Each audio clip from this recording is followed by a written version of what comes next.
Hello developers, మొత్తానికైతే Java concepts నేర్చుకున్నాం. Next ఏంటి, ఈ నేర్చుకున్న కాన్సెప్ట్తో ఒక జావా ప్రాజెక్ట్ని రైట్ ఫ్రమ్ స్క్రాచ్ బిల్డ్ చేయాలి. ఈ రోజు నుంచి నెక్స్ట్ 4 days వరకు ఒక జావా ప్రాజెక్ట్ని రైట్ ఫ్రమ్ స్క్రాచ్ నుంచి బిల్డ్ చేయబోతున్నాం.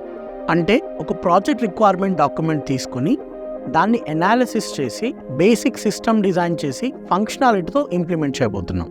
సో ప్రాజెక్ట్ స్ట్రక్చర్ని ఎలా ప్రాపర్ డిక్లేర్ చేసుకోవాలి, రాసిన ప్రతి కోడ్ని గిటబ్కి ఎలా పుష్ చేయాలి, ప్రాపర్ కోడింగ్ స్టాండర్డ్స్ ఏంటి, controller layer, service layer, repository layers అంటే ఏంటి, CSV ఫైల్లో ఉన్న డేటాను రీడ్ చేసి రిపాజిటరీ లేయర్స్ని ఎలా క్రియేట్ చేసుకోవాలి, ఇలా ఇంట్రెస్టింగ్ ఫంక్షనాలిటీతో ఒక ప్రాజెక్ట్ని కంప్లీట్గా బిల్డ్ చేద్దాం.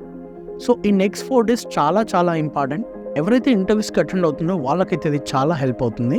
So join our live session today 8 PM, అది తెలుగులో, మన ట్రైనింగ్ మగ్ తెలుగు యూట్యూబ్ ఛానల్లో. సబ్స్క్రైబ్ చేసుకోకపోతే వెంటనే సబ్స్క్రైబ్ చేసుకోండి. లింక్ బయోలో మరియు డిస్క్రిప్షన్లో ఉంది. ఈ వీడియోని ఇంటర్వ్యూ కోసం ప్రిపేర్ అవుతున్న మీ ఫ్రెండ్స్ అందరితో షేర్ చేసుకోండి. ఇది వారికి కూడా చాలా హెల్ప్ అవుతుంది. See in the session.